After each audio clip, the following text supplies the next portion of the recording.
जिसको शबे कद्र में नेकी करने का मौका नहीं मिला, शबे कद्र में तिलावत करने का मौका नहीं मिला, जो शबे कद्र में रात में तहज्जुद नहीं पढ़ सका, उससे बड़ा महरूम, उससे बड़ा बदनसीब कोई नहीं।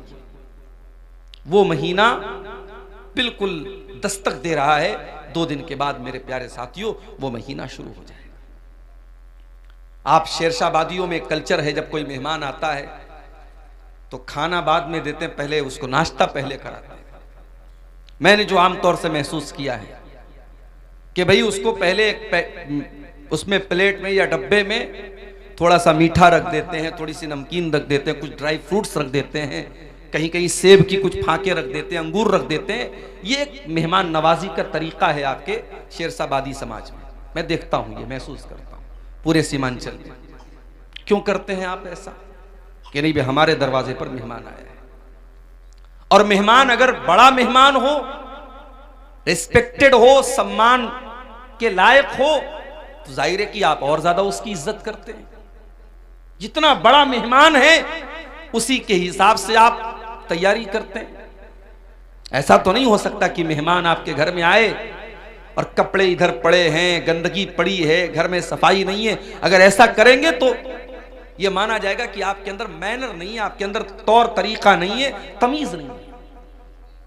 मेहमान आने वाला होता है, हम अपने कमरों को सजाते हैं, अपने घर को सजाते हैं, साफ सफाई करते हैं। ये कॉमन सेंस की बात है जिस पर हम सब अमल करते हैं। मेरे प्यारे साथियों, रमजान का महीना भी तो एक मेहमान बन के आ रहा है। ऐसा मेहमान बन के आ रहा है जो अल्लाह की रहमतें लेकर के आ रहा है। यह महीना हमारे और आपके गुनाहों की बख्शिश का जरिया बन करके आ रहा है। हम अगर चाहें तो इस महीने में अपने गुनाहों को बख्शवा सकते हैं। इस महीने में तरावी की नमाज पढ़ करके हम अल्लाह ताला के मुकर्रब बन सकते हैं। इस महीने का रोजा रख करके अल्लाह से अपने गुनाहों को माफ करवा सकते हैं। इस महीने में कुरान की तिलावत करके अपने गुनाहों के बादलों को हम छांट सकते हैं, साफ कर सकते हैं। होना तो ये चाहिए था, इस महीने के लिए हमारे दिलों में एक एक्साइटमेंट पैदा होती, एक उत्सुकता होती, और हम ज़हनी तौर पर इस महीने के इस्तकबाल के लिए तैयार होते। मगर क्या बात है, लोगों को फिक्र हो रही है कि साहब रमजान आएगा, क्या होगा, दोपहर का खाना कैसे खाएंगे हम। बाज लोग जब रमजान का जिक्र आता है ना तो क्या बोलते हैं, खा लो 2 दिन के बाद दोपहर का खाना नसीब नहीं होगा।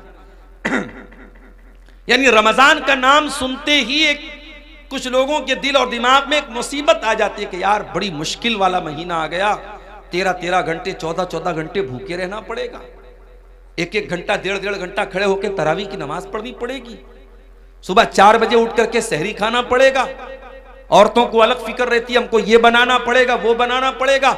अगर रमजान के ताल्लुक से ये निगेटिव सोच, ये मनफी सोच, ये नकारात्मक सोच आपके जहन में है तो मेरे प्यारे साथियों ये बहुत अफसोस की बात है। अगर आप वाकई में अल्लाह वाले हैं, अगर आप वाकई ईमान वाले हैं, तो आपको खुश होना चाहिए कि अल्लाह ताला आपकी जिंदगी में एक रमजान का महीना और दे रहा है। हमें से बहुत सारे लोग ऐसे हैं, पिछले साल भी नौशाद भाई की दावत पर आपके गांव में आया था, तकरीर करके चला भी गया था, और जहां तक मुझे याद है वो प्रोग्राम भी रमजान के पहले ही हुआ था। पिछले साल रमजान का महीना गुजरा था और आपके गांव के बहुत सारे लोग उस वक्त जिंदा थे जो आज जिंदा नहीं हैं, अल्लाह को प्यारे हो चुके हैं। उनमें बूढ़े भी होंगे, उनमें जवान भी होंगे, उनमें मर्द भी होंगे, उनमें औरतें भी होंगी। पिछले साल वो हमारे बीच में थे, इस साल हमारे बीच में नहीं है। मौत ने उनको हमसे दूर कर दिया, वो अल्लाह के पास चले गए, और अल्लाह ताला ने हमारी जिंदगी में एक और रमजान का महीना दे दिया है। मेरे प्यारे भाइयों, हम वो खुश नसीब लोग हैं जो अपनी जिंदगी में एक रमजान और देखने वाले हैं इंशाअल्लाह। ये कोई मामूली बात नहीं है, ये अल्लाह ताला का बहुत बड़ा करम है, उसकी बहुत बड़ी कृपा, बहुत बड़ी मेहरबानी, बहुत बड़ी इनायत है कि वो एक रमजान हमको और दे रहा है। और रब्बे काबा की कसम, जिसको जिंदगी में एक रमजान एक्स्ट्रा मिल रहा है, वो उसके बराबर, वो इंसान जिसको उसके मुकाबले में एक रमजान कम मिला हो, वो दोनों कभी बराबर नहीं हो सकते। जिसको 2024 का रमजान मिला और 25 के आने से पहले वो अल्लाह के यहां चला गया, तो वो इंसान आपके बराबर नहीं हो सकता अगर वाकई में आप रमजान को रमजान की तरह गुजारेंगे। आइए मैं एक वाकया आपको सुनाता हूं। इब्ने माजा की सही रिवायत है। हदीस के रावी कौन है? अबू तलहा रजी अल्लाह ताला अन्हु। माफ कीजिएगा, तलहा, अबू तलहा नहीं, तलहा, अबू तलहा अलग है, तलहा अलग है। अबू तलहा अंसारी साहबी है और तलहा मुहाजिरीन में से है। हजरत तलहा रजी अल्लाह ताला अन्हु फरमाते हैं, ये तलहा बिन उबैदुल्लाह कौन है? जो उन 10 सहाबा में से जिनको अल्लाह के नबी ने जन्नत की खुशखबरी सुनाई थी। मैं पूछूं अगर अपने नौजवानों से, अपनी बहनों से, जरा बताओ कि वो 10 सहाबा कौन है जिनको नबी ने नाम लेकर के जन्नती कहा था? तो हमारे बहुत सारे नौजवान हैं जो दाएं बाएं झांकने लगेंगे, नहीं मालूम। उनसे ये पूछ लो कि इंडिया की टीम के 11 क्रिकेटर्स के नाम क्या है, पूरा बता देंगे। आईसीसी की चैंपियनशिप में इंडिया कौन से पायदान पे चल रही है, फौरन बता देंगे। टॉप 1 पर कौन सा बल्लेबाज है, टॉप 1 पर कौन सा गेंदबाज है, फौरन बता देंगे। क्यों? इंटरेस्ट है, शौक है। मोबाइल पर स्कोर देख रहे हैं, मैच देख रहे हैं, शौक है। हमें दीन सीखने का शौक होता तो हमें नबी के सहाबा का नाम भी मालूम होता। अभी एक बच्चे का नाम किसी ने पूछा तो मैंने कहा कि नाम रख दीजिए उसैरिम। आप लोगों ने नाम सुना है उसैरिम? बोलो भाई, सुना है?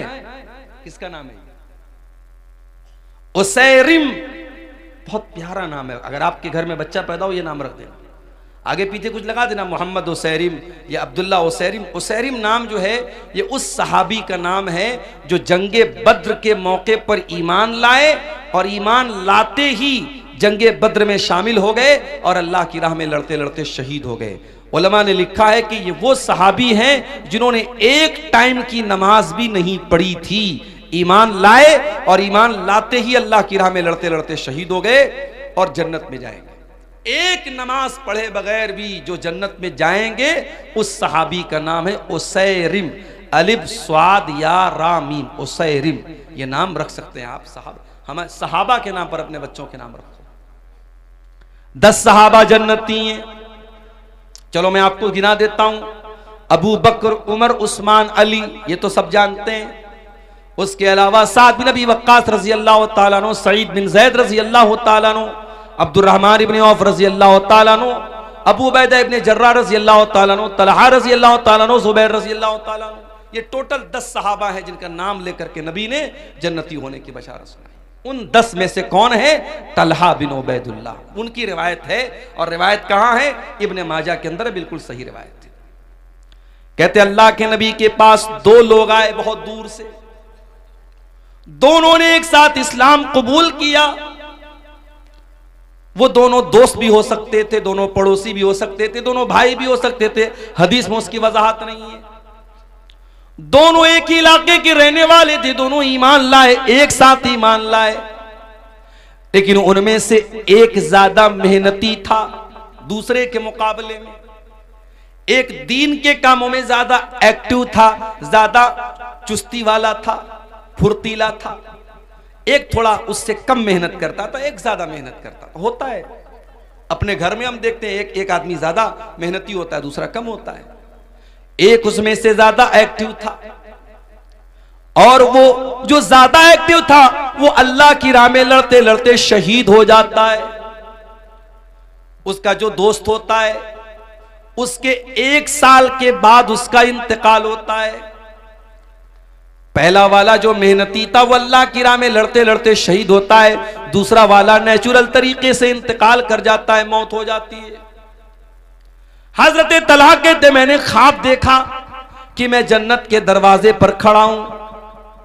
इतने में जन्नत से एक निकलने वाला निकला, यानी फरिश्ता निकला। और जो इंसान बाद में जिसका इंतकाल हुआ था और जो दीन के मामले में कम मेहनत करता था, उस फरिश्ते ने उसको जन्नत में जाने की इजाजत दी कि तुम जन्नत में चले जाओ। उसके बाद उसने उससे कहा जो ज्यादा मेहनती था और अल्लाह की राह में जो लड़ते लड़ते शहीद हुआ था, उससे कहा तुम चले जाओ। उसके बाद वो फरिश्ता मेरे पास आया और उसने कहा फ़इन्नका लम यानी लका बादु, अभी तुम्हारी जन्नत में जाने का टाइम नहीं आया है। हजरत तलहा कहते उसके बाद मेरी नींद खुल गई। मैंने जब अपना ये ख्वाब सहाबा को बयान किया, फ़अजिबू लिज़ालिका, तो सहाबा को बहुत अजीब लगा कि ऐसा कैसे हो सकता है कि जो इंसान अल्लाह की राह में शहीद हो गया और जो दीन के मामले में ज्यादा मेहनत करता था वो बाद में जन्नत में जा रहा है, और जो नॉर्मल तरीके से मरा था वो पहले जन्नत में जा रहा है, ऐसा कैसे हो सकता है। सहाबा को इस बात पर बहुत ताज्जुब हुआ। जब ये बात अल्लाह के नबी तक पहुंची, आपने सहाबा से पूछा कि तुम्हें किस बात पर ताज्जुब हो रहा है।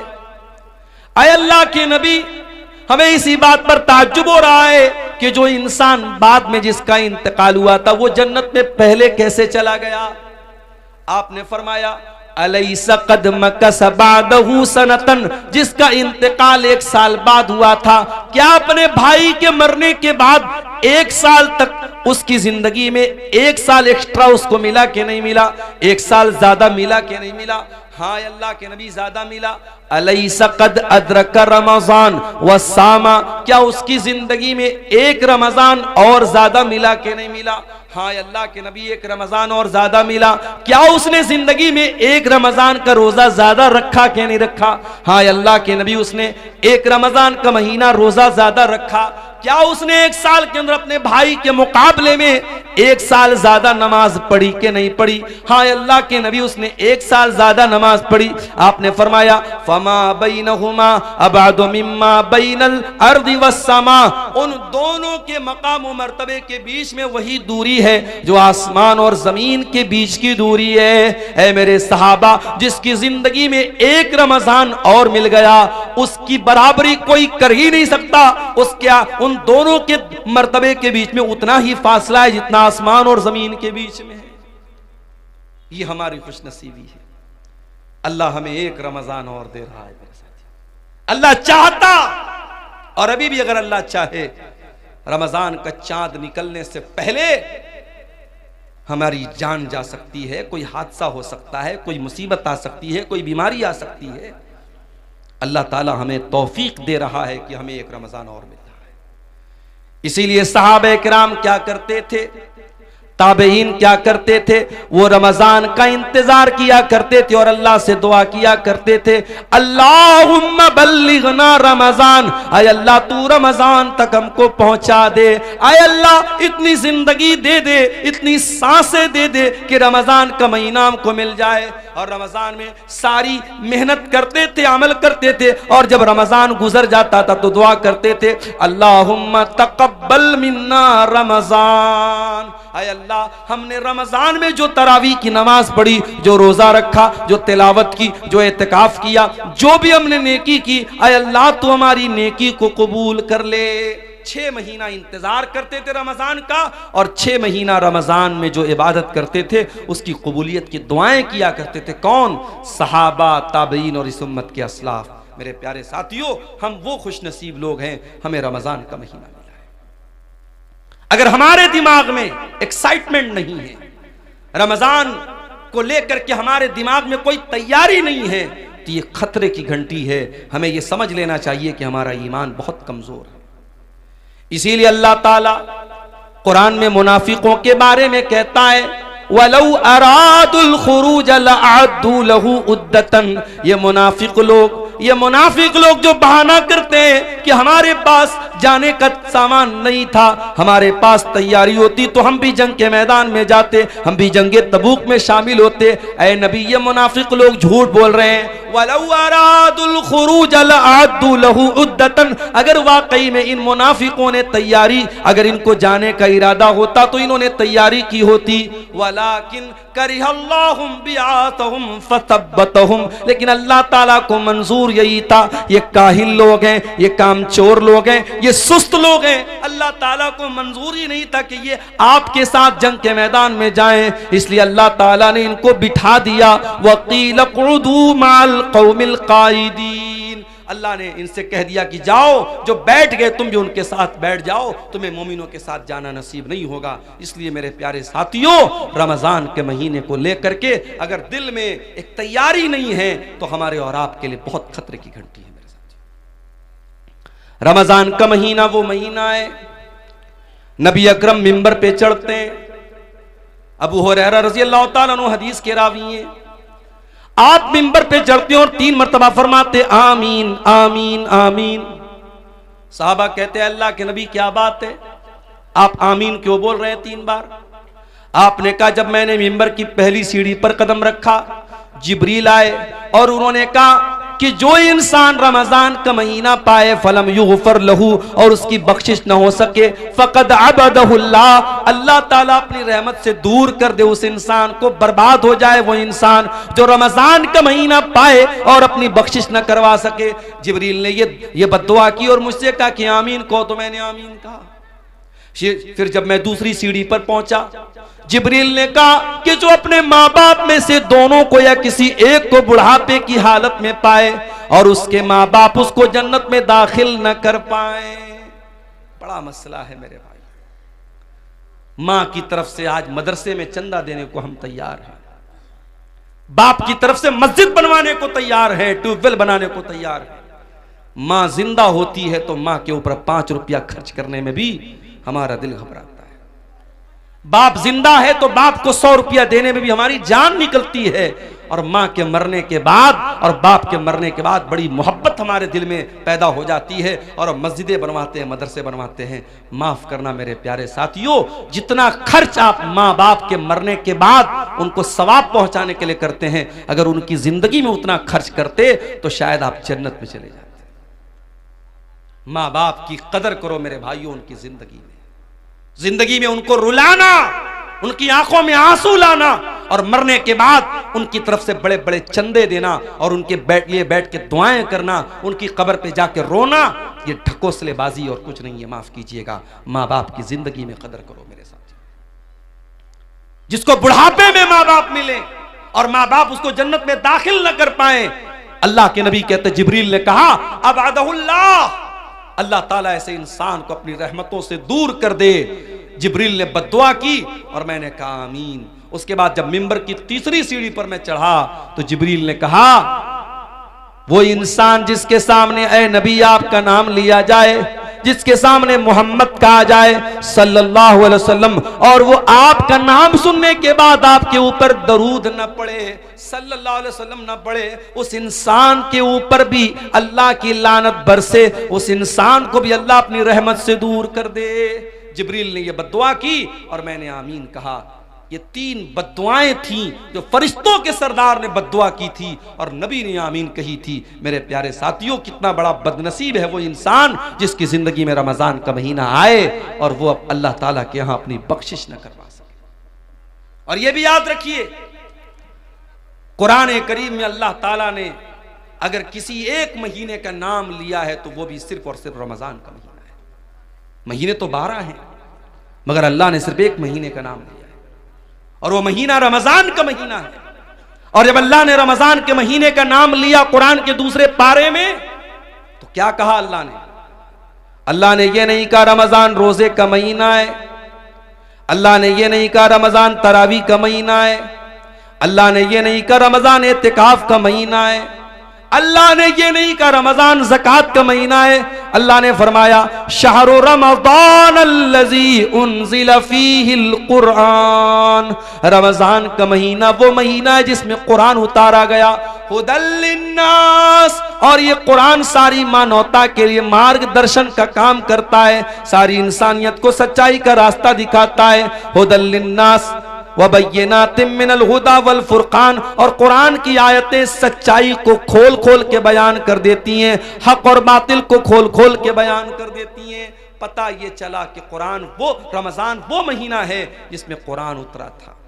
अच्छा, अब एक सवाल ये पैदा होता है कि कुरान तो इकट्ठा नहीं उतरा, कुरान तो अल्लाह के नबी के ऊपर थोड़ा थोड़ा 23 साल में उतरा, तो फिर इसका क्या मतलब है कि कुरान रमजान के महीने में उतरा?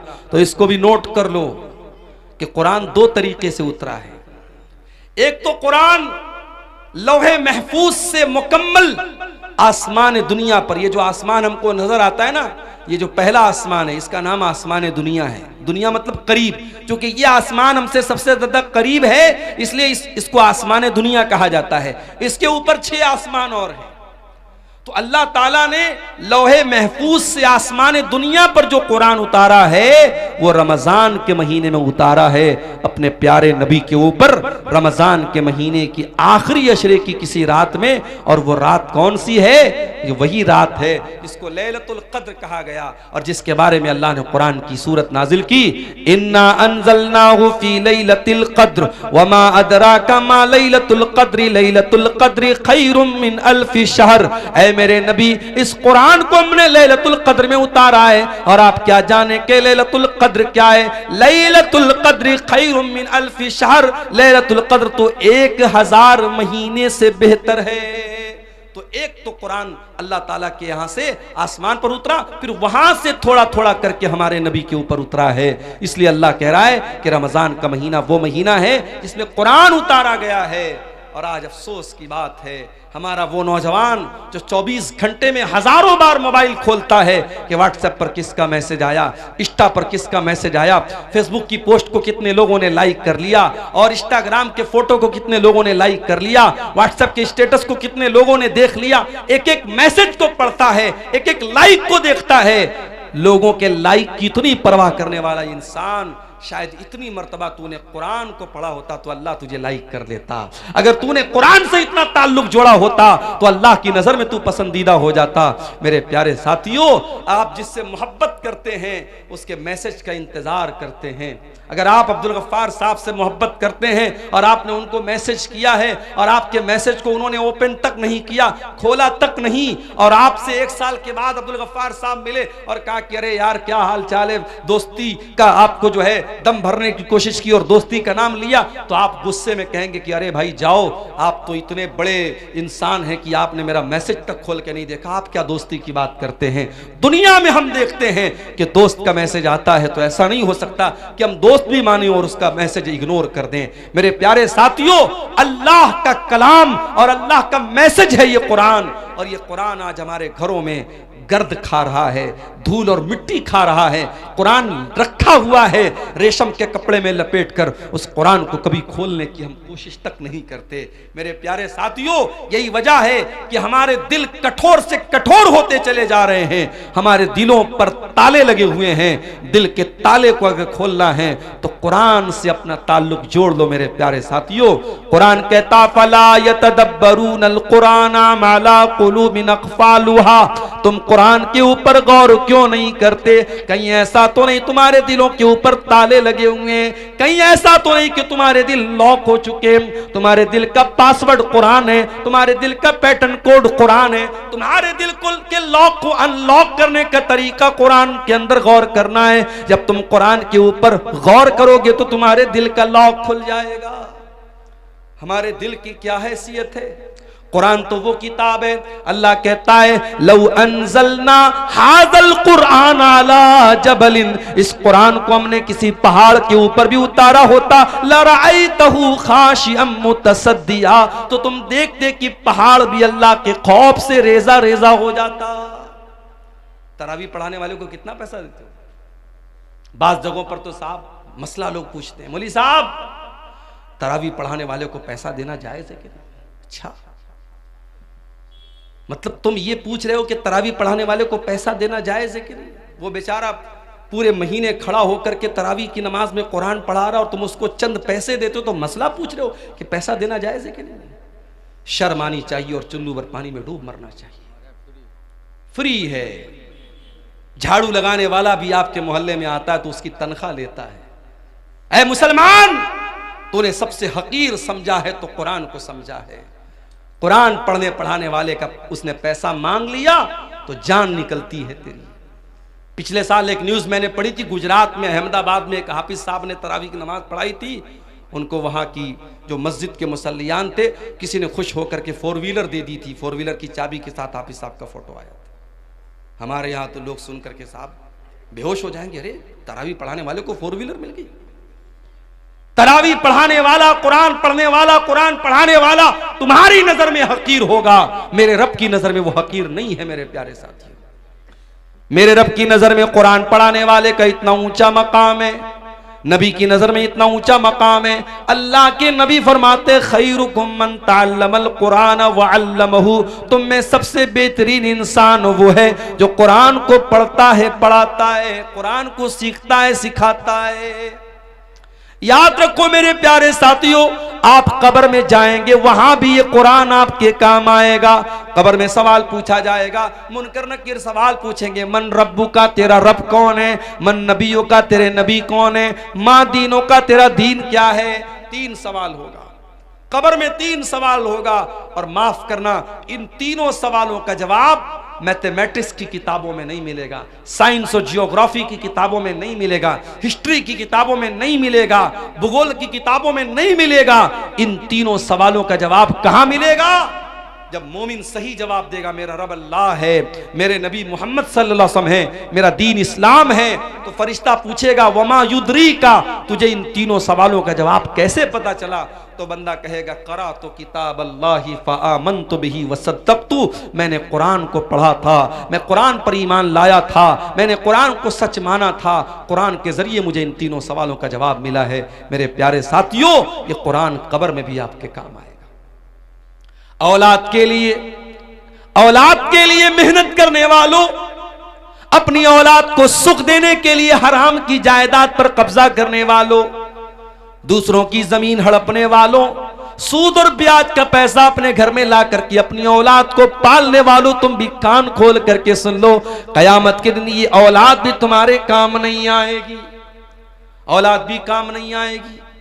कुरान कहता है यौम यफिरुल मरउ मिन अखी व उम्मिही व अबी व साहिबतिही व बनी, कयामत के दिन इंसान अपनी माँ को देख करके भागेगा, अपने बाप को देख करके भागेगा, अपनी बीवी को छोड़ करके भागेगा, अपने भाई को छोड़ करके भागेगा, अपनी बीवी बच्चों को छोड़ करके भागेगा, अपनी औलाद को छोड़ करके भागेगा। क्यों भागेगा? लिकुल्लि इम्रिइम मिनहुम यौमइज़िन शानुन, इसलिए कि कयामत के दिन किसी के पास इतनी फुर्सत नहीं होगी कि वो दूसरे का हाल चाल ले। कयामत के दिन तो नफ्सी नफ्सी का आलम होगा, हर इंसान को अपनी पड़ी होगी, वहां औलाद भी आपके काम नहीं आएगी। लेकिन एक चीज कयामत के दिन भी काम आएगी। कौन सी चीज? अल्लाह के नबी फरमाते हैं इक़राउल कुरान, ओ लोगों कुरान पढ़ा करो, फ़इन्नहु याती यौमल क़ियामति शफ़ीउन लिअस्हाबिही, इसलिए कि कयामत के दिन कुरान आएगा, तुम्हारे हक में सिफारिश करेगा, कुरान तुम्हारे लिए लड़ेगा अल्लाह की बारगाह में और कहेगा अल्लाह, जब दुनिया रात में सोया करती थी, तेरा ये बंदा रात में कुरान पढ़ा करता था, जब दुनिया दिन में काम और धंधे में लगी रहती थी, ये बंदा खाली टाइम में कुरान पढ़ा करता था, कुरान आपके लिए लड़ेगा और कुरान आपके लिए हुज्जत बनेगा, दलील बनेगा कयामत के दिन। रमजान का महीना कुरान का महीना है मेरे साथ, कोशिश करो। मैं ये नहीं कहता कि आप इतना कुरान खत्म कर लो, मैं ये नहीं कहता कि आप डेली एक कुरान खत्म कर लो, वो सबके बस की बात नहीं है। उलमा ने यह भी लिखा है 3 दिन से कम टाइम में कुरान खत्म करना मना है, मगर रमजान का महीना या और कोई ऐसा टाइम जिसमें ज्यादा नेकी करने का हुक्म दिया गया है, उसमें आपको मना नहीं है। उसमें आप अगर चाहें तो रमजान में डेली आप एक कुरान खत्म कर सकते, बल्कि बाज़ उलमा बाज़ अइम्मा से साबित है कि वो रमजान में डेली एक कुरान खत्म करते थे। आम दिनों में मना है कि 3 दिन से कम टाइम में कुरान खत्म ना किया जाए, ताकि बहुत जल्दी जल्दी कुरान ना पढ़ा जाए, कुरान को समझ के पढ़ा जाए। मगर रमजान के महीने में आप जितनी स्पीड के साथ और जितना ज्यादा कुरान पढ़ें, कोई हरज की बात नहीं। आप तिलावत सही करें, अच्छे अंदाज में करें, जल्दबाजी के चक्कर में कुरान का माना और मतलब ना खराब करें। लेकिन अगर आप जितना भी पढ़ सकते हैं कुरान ज़्यादा ज़्यादा पढ़ें। मैं एक आपको तरीका बताता हूँ। हमारे यहाँ जो वो कुरान होता है हाफिजी कुरान, जिसमें से हमारे हाफिज लोग कुरान देख करके याद करते हैं। अगर आप उस कुरान को अपने सामने रखें, उसमें एक पारे में 20 पेज होते हैं। आपको क्या करना है? हर नमाज के पहले अजान हुई जोहर की, अल्लाहु अकबर, आप मस्जिद में पहुंच जाओ और अजान के बाद आप मस्जिद में पहले 2 रकात सुन्नत पढ़ लो और बैठ करके 2 पेज आप उसको पढ़ लो। सिर्फ 2 पेज पढ़ने में 5 मिनट लगेगा आपको।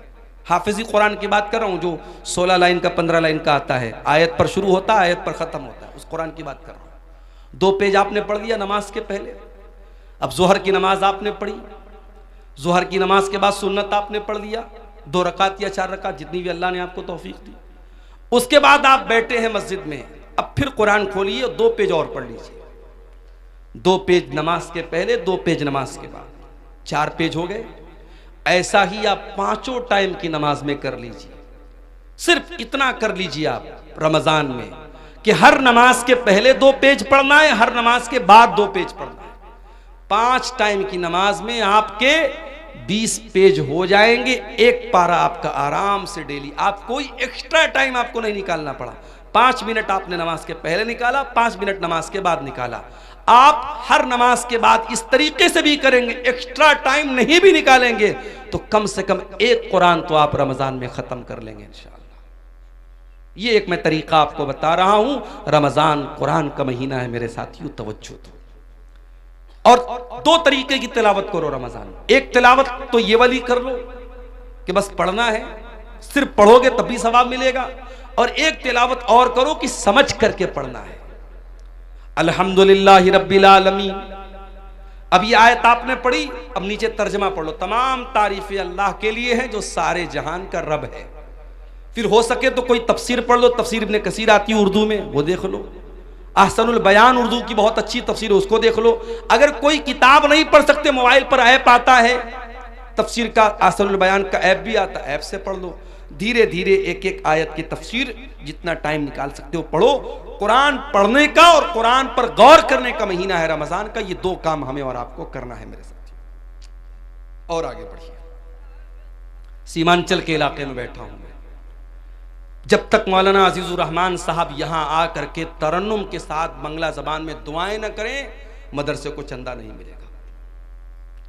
कई जगहों पर लोगों ने मुझसे कहा मौलाना आप चंदा कीजिए, मुझे चंदा करना आता नहीं। और मैं वो लंबी लंबी ये जो दुआएं देते हैं दान देने वाले को तरन्नुम के साथ बांग्ला ज़बान में, अल्लाह ताला बिल्कुल जन्नतुल फिरदौस में पहुंचा देते, वह पहुंचा भी नहीं सकता मैं। तो अब ये जो मिजाज हमारा बना है कि जब तक दुआ नहीं करेगा सामने वाला, ऐलान नहीं करेगा माइक से, तब तक हम चंदा नहीं देंगे। ये मिजाज भी बदलने की जरूरत है। जरूरी नहीं है कि हर बात का माइक में ऐलान कराया जाए। बनारस में एक मस्जिद बन रही है हमारे मोहल्ले के करीब में। एक अल्लाह का बंदा आया, नमाज उसने पढ़ी, उसने ऐलान सुना कि यह मस्जिद की तामीर का काम चल रहा है।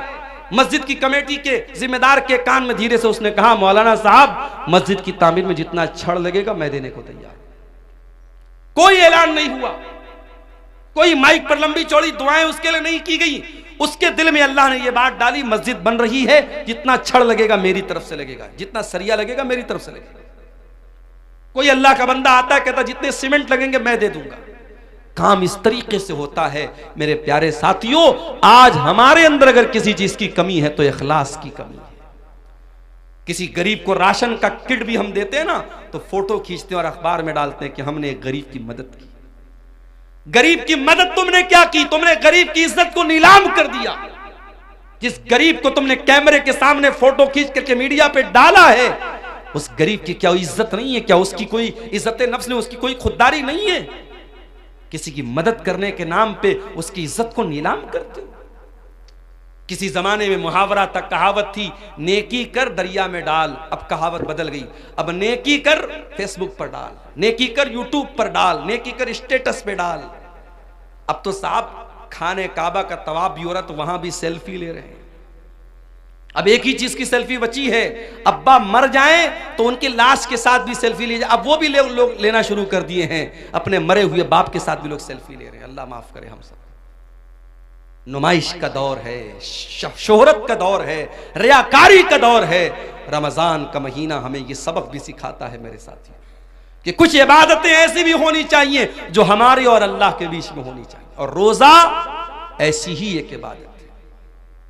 सुबह फजर के टाइम आपने सहरी खाई, जो भी आपने सहरी खाई, मैं नहीं जानता आपके सीमांचल में क्या क्या खाते हैं। हो सकता है कुछ लोग गोश्त भी खाते हो, सब्जी भी खाते हो, रोटी चावल भी खाते हो। जो भी आपने सहरी के टाइम खाया, सुहर की अजान हो गई। जाहिर है 4 बजे आपने सहरी खाई थी, 12:30 बजे अज़हर की अजान हो रही है, 8 घंटे का टाइम गुजर चुका है, 8.5 घंटे का। मार्च का महीना चल रहा है, गर्मी का आलम है। आप मस्जिद में आए, आपने वजू करने के लिए पानी से अपने हाथों को धोया, चुल्लू में पानी लिया, मुंह में डाला, हलक सूख रहा है। सुबह 4 बजे के बाद आपने पानी नहीं पिया है, हलक सूख रहा है और पानी आपके मुंह में जा चुका है। अगर आप उस पानी के 2-4 कतरे हलक के नीचे उतार लें, वहां तो कोई कैमरा नहीं लगा है, वहां तो कोई कैमरा नहीं लगा है। लेकिन हां, एक बात आपसे यह भी कहना चाहूंगा, जिसके दिल में अल्लाह का डर ना हो, वो खाने काबा में जाके, मक्का में जाकर के भी वहां पर भी वो गंदा काम करता है। अभी कल एक साहब ने मुझको बताया कि खाने काबा के पास जो लोग तवाफ करते हैं, अगर दूसरे का सामान वो उठा लेंगे, उनको ये लगेगा लाखों की भीड़ है, कौन देखने जाता है, मगर हजारों कैमरे हरम में लगे हुए हैं, हजारों कैमरे लगे हुए हैं और पूरा कंट्रोल रूम मौजूद है और हजारों वहां सीआईडी के लोग और सीबीआई के लोग और पुलिस के लोग उन कैमरों पर नजर रखते हैं। अगर आपने दूसरे का सामान उठाया तो पुलिस फौरन कैमरे से आपको देख लेगी और आपसे पूछताछ हो सकती है, और दूसरे का सामान आपने अगर जानबूझ करके ले लिया है तो आप पकड़े जा सकते हैं। इसलिए जो लोग हज करने जाते, उम्रा करने जाते, उनको यह सिखाया जाता है कि हरम में कोई भी सामान, आपका अपना सामान है तो अलग बात है, किसी का कोई सामान छूने की कोशिश मत करना। एक साहब ने एक वाकया बताया कि तवाफ के दौरान एक हिंदुस्तानी हाजी और हिंदुस्तानी मुसलमान, 50 साल के ऊपर का मुसलमान, बार बार औरतों को टच कर रहा था। तवाफ के दौरान वो गंदा इंसान बार बार औरतों को टच कर रहा था और कैमरे की नजर से जो कंट्रोल रूम में पुलिस वाले मौजूद थे, वो बार बार देख रहे थे कि ये इंसान एक बार नहीं, 2 बार नहीं, इसने 20 बार ऐसा किया। पुलिस ने उसको अरेस्ट कर लिया। जब जेल में पहुंचा है वो इंसान, उसके जवान बेटे पहुंचे, उसकी बेटियां पहुंची, नहीं हमारा बाप इतना गंदा काम नहीं कर सकता। पुलिस वालों ने कैमरे की क्लिप ला के सामने रख दी, तो देख लो तुम्हारे बाप ने क्या किया है। इसका मतलब यह हुआ कि जो ठरकी इंसान होता है, जो गंदा इंसान होता है, जिसके दिमाग में शैतान भरा होता है, वो मक्के में पहुंच जाए, खाने काबा के पास पहुंच जाए, वहां भी उसके दिमाग की गंदगी खत्म नहीं होती है। मेरे साथी, आपको खाने काबा के पास भी इतना गंदा काम करने से अगर कोई चीज रोक सकती है, अल्लाह का डर और अल्लाह का तकवा ही रोक सकता है। और रमजान का रोजा हमें यही सिखाता है। मेरे साथियों, सुबह 4 बजे हमने सहरी में पानी पिया है, जुहर के वजू में पानी के कतरे मुंह के अंदर जा रहे हैं, 2-4 कतरे हलक के नीचे चले जाएं, कौन देखने जाता है, मगर बंदा 2-4 कतरे भी अपने हलक के नीचे जाने नहीं देता है। क्यों?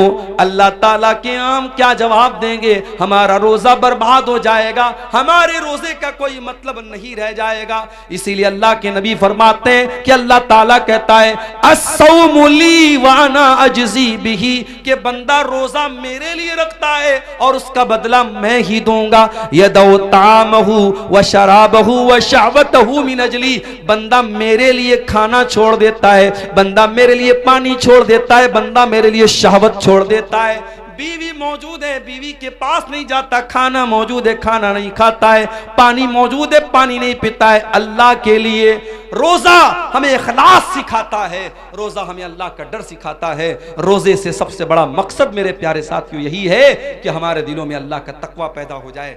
इसीलिए अल्लाह कुरान के दूसरे पारे में कहता है या अय्युहल्लज़ीना आमनू कुतिबा अलैकुमुस्सियामु कमा कुतिबा अलल्लज़ीना मिन क़ब्लिकुम लअल्लकुम तत्तक़ून। ऐ ईमान वालो, तुम पर रोजे फर्ज किए गए जिस तरीके से तुमसे पहले के लोगों पर फर्ज किए गए, ताकि तुम मुत्तकी बन जाओ, ताकि तुम्हारे दिलों में अल्लाह का तकवा, अल्लाह का डर पैदा हो जाए।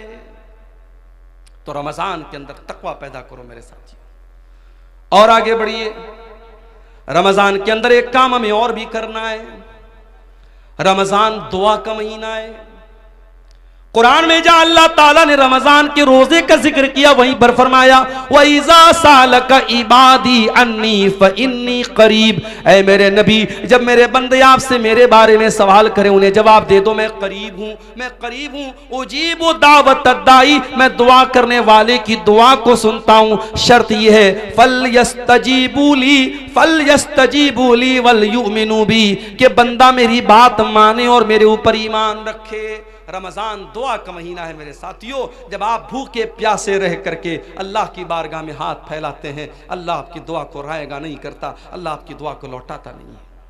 इसीलिए अल्लाह के नबी फरमाते हैं सलासु दावतिन ला तुरद, 3 लोगों की दुआ अल्लाह ताला लौटाता नहीं है। दावतुल वालिदिल वलदिही, एक बाप की दुआ, बाप जब अपनी औलाद के हक में दुआ करता अल्लाह उस दुआ को कभी लौटाता नहीं है। वह दावतुल मुसाफिर, और मुसाफिर की दुआ को अल्लाह ताला लौटाता नहीं है। वह दावतुस साइम, और रोजेदार की दुआ को भी अल्लाह ताला लौटाता नहीं है। रोजे की हालत में मेरे प्यारे साथियों दुआ करो, अपने लिए भी दुआ करो, अपने बच्चों के लिए दुआ करो, अपने माँ बाप के लिए दुआ करो, सारी उम्मत के लिए दुआ करो, मुल्क के हालात के लिए दुआ करो, अपने कारोबार और रोजी रोटी के लिए दुआ करो। और बेहतर यह है कि जो अल्लाह के नबी जो दुआएं करते थे आप